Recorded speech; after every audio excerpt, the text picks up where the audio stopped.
Boa noite. Como diria Francisco de Assis, paz e bem para todas as criaturas à face da terra. O Armando disse que eu ia fazer uma palestra, mas já sabem que eu deixei de fazer palestras. Aquilo que normalmente trago aqui é uma reflexão, é uma mensagem, e muito baseada em coisas que me têm andado, que me fazem pensar, coisas do dia a dia, coisas de há muito tempo, coisas de há pouco tempo, mas basicamente é por aí. Não sou palestrante, e quem sou eu quando vejo aqui pessoas com trabalhos tão bonitos, tão bem elaborados, de considerar-me uma palestrante. Então, os TPCs do Espírita, todos sabem o que são os TPCs, mas só para relembrar, são os trabalhos para casa. Portanto, relembrando então, o que são os trabalhos para casa? São deveres, está ali um professor, não é? São os deveres. Antigamente, quando éramos mais pequenitos, pelo menos eu, chegávamos a casa, já fizeste os deveres, vai fazer os deveres.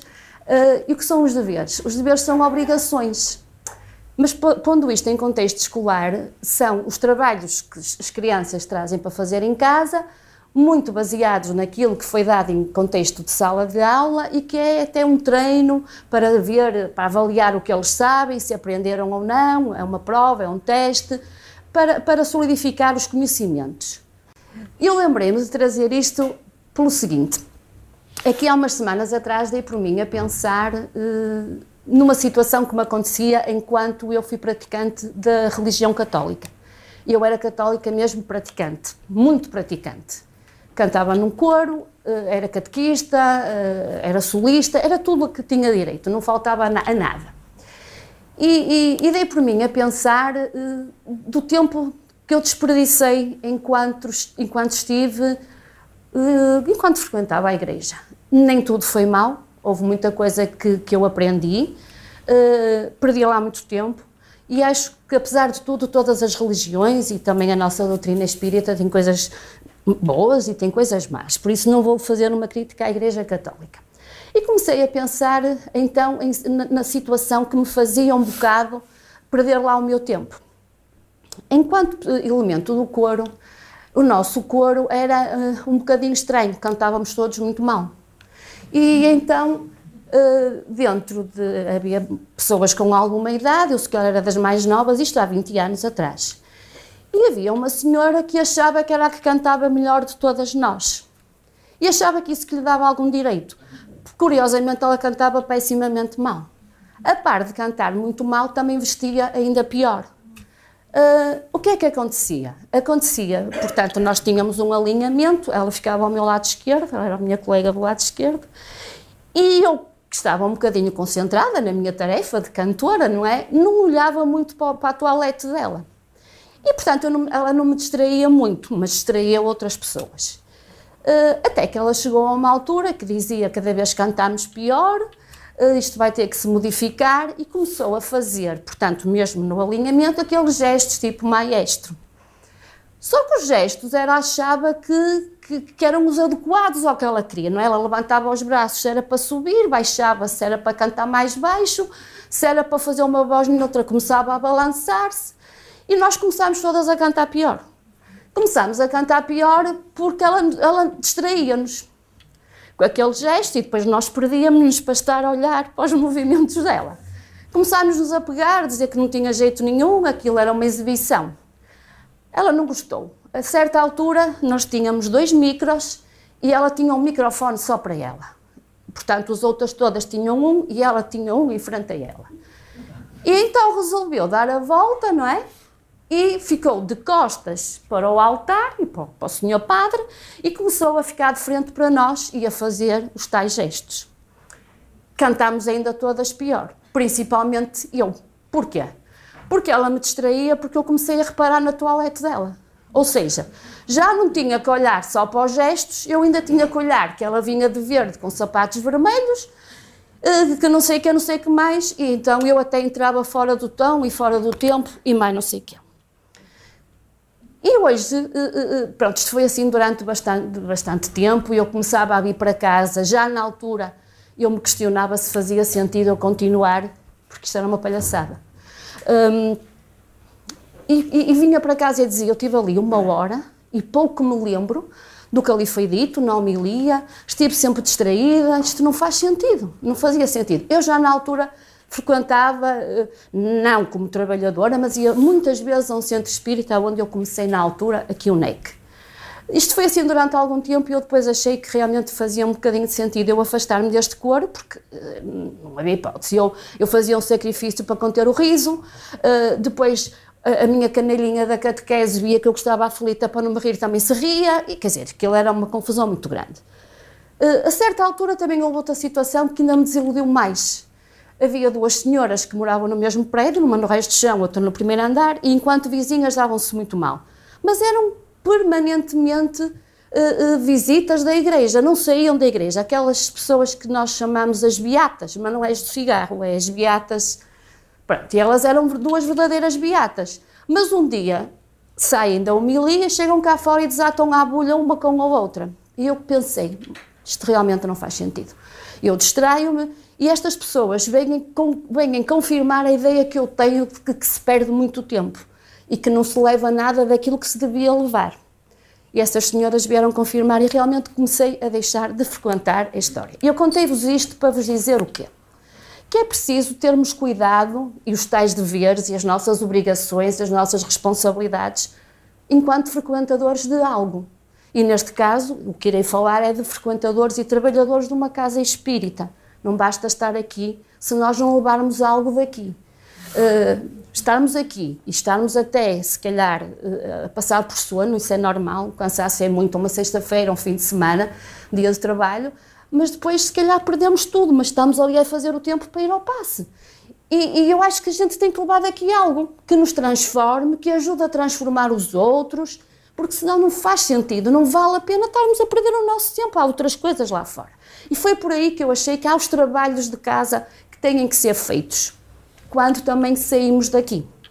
Este trabalho eu não consultei nenhum livro, por isso estou no direito de não concordar com nada, porque ele foi feito da minha cabeça, daquilo que eu achava, daquilo que eu passei. Apenas tirei umas frases da net, de pessoas mais importantes do que eu, porque de importante não tenho nada, mas de resto foi tudo feito de acordo com a minha ideia, por isso se não concordarem tão à vontade para dizer que não acham bem, porque esta é mesmo a minha simples opinião.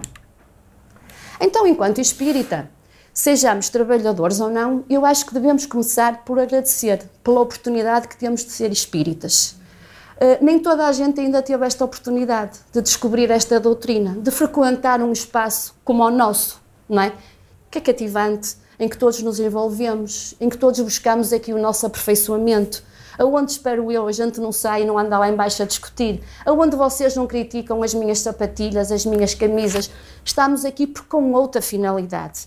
Por isso, acho que realmente temos todos que agradecer por esta oportunidade de descobrirmos esta doutrina que nos transforma, que é transformadora, que é educativa e reflexiva sobre tudo isso, porque eu continuo a dizer que no dia em que eu deixar de pensar o que é que o Espiritismo faz por mim e também um bocado o que é que eu faço por ele, não faz sentido continuar. Por isso é que eu ando nesta de pensar no meu passado e no futuro não vale a pena, mas na minha vida enquanto trabalhadora espírita. Então, é isto que eu digo. Primeiro, agradecer por ter descoberto a doutrina, por me ter apaixonado por ela e por realmente eu hoje não passar sem ela. E achei que, enquanto a minha fase de transição da Igreja Católica para o Espiritismo, eu achei que nós passámos por 4 fases. Acho que se passa por 4 fases. A primeira será a fase da curiosidade, em que nós vimos aqui muitas vezes até, olha, vou lá para ver como é, para ver se gosto daquilo, se as cadeiras andam aos saltos, se as mesas giram, se as pessoas desmaiam. E há aquela curiosidade de vir ver, e depois até chegámos aqui, olha, não é nada, as pessoas estão lá, são normais, não há cadeiras a mexer, mas há uma curiosidade que pode ser positiva ou negativa, não é? Portanto, eu acho que se para a primeira fase, muitas vezes, também junta com aquela fase de que vimos aqui em auxílio, normalmente chegamos pela dor também, porque precisamos de uma ajuda, e chegamos aqui porque necessitamos de alguém que nos ouça, muitas vezes, só isso até, mas também pela curiosidade. Há muita gente que vem, eu tenho amigos que vêm só para ver o que é que eu faço e como é que isto é, e depois não põem cá mais os pés, já há tanta gente assim. Por isso, eu considerei a primeira fase a fase da curiosidade. Depois considerei a segunda, a fase de observação. A gente chega aqui, estamos curiosos e começamos a observar. Isto é tudo gente com cabelo, sem cabelo, mas não há fantasmas, isto é tudo gente normal. E é a fase de observarmos tudo o que está aqui, o que se faz e o que se não faz. Depois há o período da influência, em que nós nos deixamos influenciar pela doutrina, pela mensagem, pelo que aqui vemos, pelo aquilo que fazem, se faz sentido ou não para nós, ou então ao contrário, não é?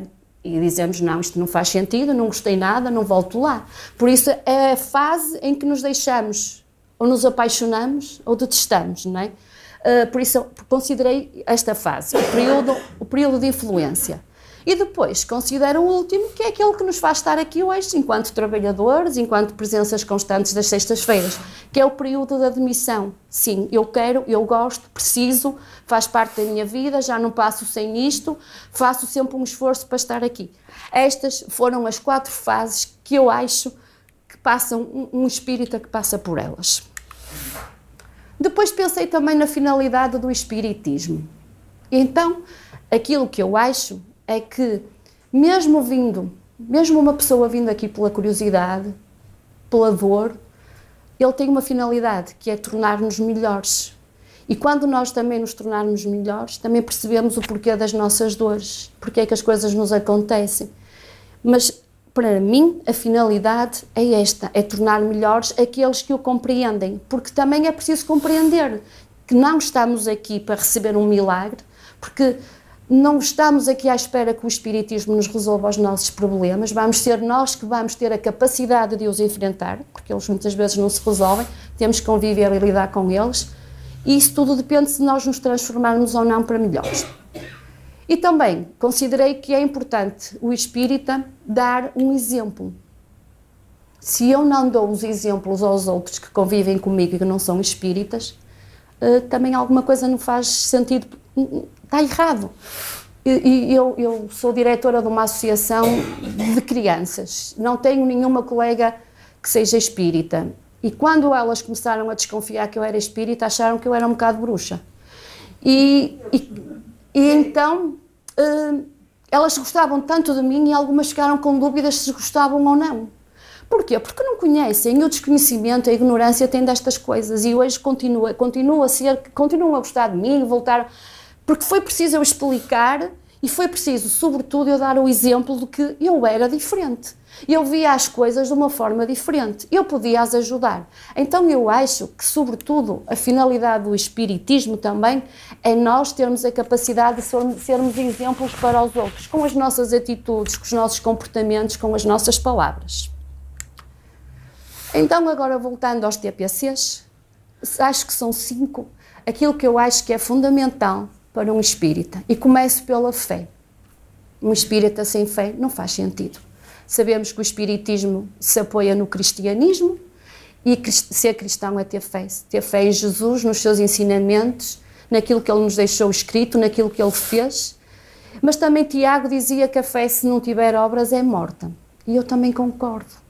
Porque de nada vale a pena eu ser trabalhadora espírita, nós sermos trabalhadores, eu falo muito no eu e é muito mau, desculpem, nós sermos trabalhadores espíritas, se nós não fizermos mais os tais TPCs, que são os trabalhos de casa, fora daqui. Muitas vezes não chega só isto, é preciso mais. Há uma sociedade que precisa dos espíritas, não é? Então a fé tem que ter obras, e não, as obras muitas vezes, é como eu digo, saem às portas. Depois, o outro trabalho para casa, eu acho que é o aperfeiçoamento individual. Nós aqui nos cursos falamos muito que é preciso a nossa reforma íntima. É mais ou menos isto, o aperfeiçoamento individual. Kardec dizia que só aquele que domina as suas más inclinações aproveita realmente o espiritismo e um dia tem o seu merecimento, que até pode ser aqui ou pode ser noutra vida, noutra dimensão. E então é isto, o nosso aperfeiçoamento é nós enfrentarmos os nossos maus feitios, os nossos maus pensamentos, é dominarmos-nos, é até tentarmos ser melhores e superarmos-nos. E isto é o aperfeiçoamento individual, que eu considero outro trabalho de casa importante para o espírita. Depois é a responsabilidade daquilo que praticamos, neste caso o espiritismo, revivendo sempre o cristianismo. A responsabilidade espírita Porquanto, isto é uma frase do Emmanuel, porquanto na responsabilidade espírita, toda a ação no bem precisa ultrapassar o dever para que o ato de servir se converta em amor.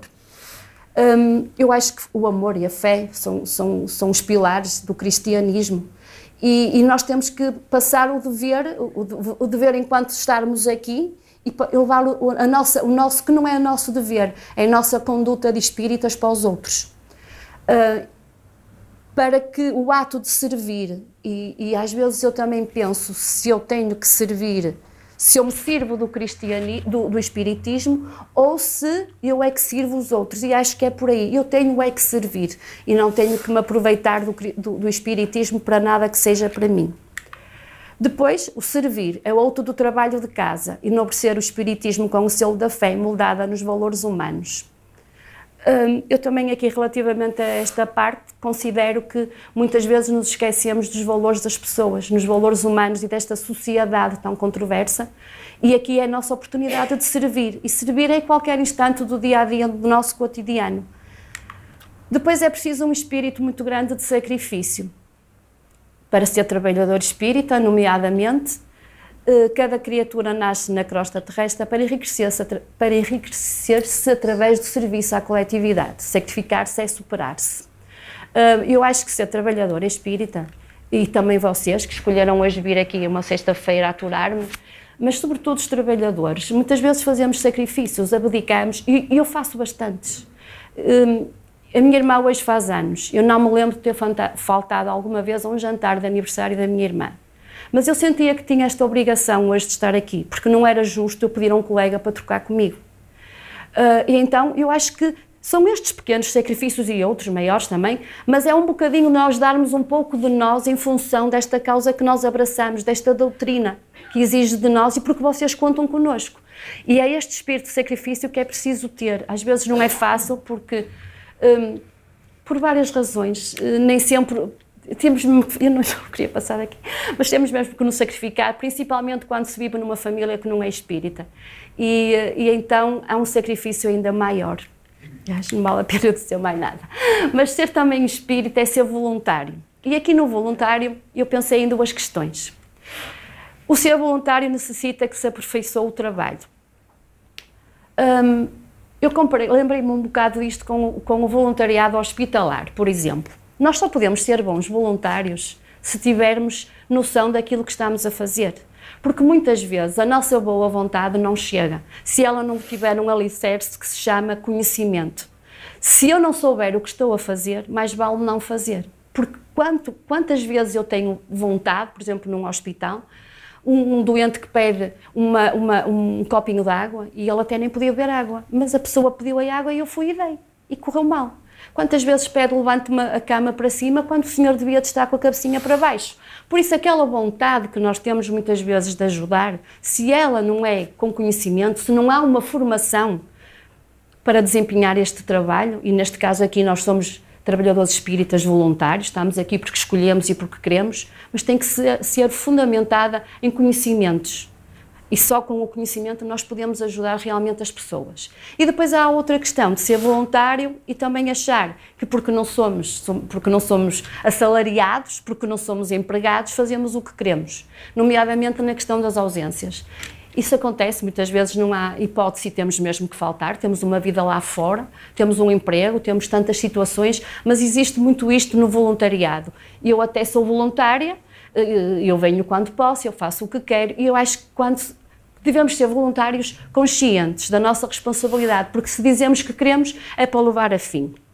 Depois, eu considerei, dentro do trabalho espírita, enquanto trabalhadora espírita, enquanto trabalhadores, achei que há três questões ou três características muito importantes para ser trabalhador, que é o trabalho, saber ter consciência que é preciso vir para aqui e trabalhar, e não é trabalhar manualmente, é o trabalho que nós temos que fazer connosco próprios, é a solidariedade, que é preciso termos para com todas as pessoas que aqui vêm, que tantas vezes precisam apenas de ser ouvidas, de ser abraçadas, e depois é a tolerância, indulgência, que é uma coisa que às vezes também falta na casa espírita.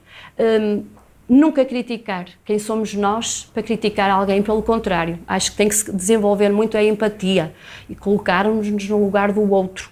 E há dores que nós não conseguimos sentir, conseguimos imaginar, mas há coisas que só aquele que as está a passar é que as entende, é que as percebe. Por isso eu acho que ser tolerante é fundamental num trabalhador espírita e também em quem frequenta a casa e vai lá para fora. Ser tolerante com os outros, até com a própria família. A Joana de Ângelis diz que o espírita deve ter também três aspectos diariamente a desenvolver, que é espiritualizar, que é qualificar, e aqui entra o estudo, não é? Nós temos que estudar e que ler, temos que aprender, temos que questionar se faz sentido, temos que perguntar a quem sabe mais do que nós quando temos questões e temos que, sobretudo, humanizar.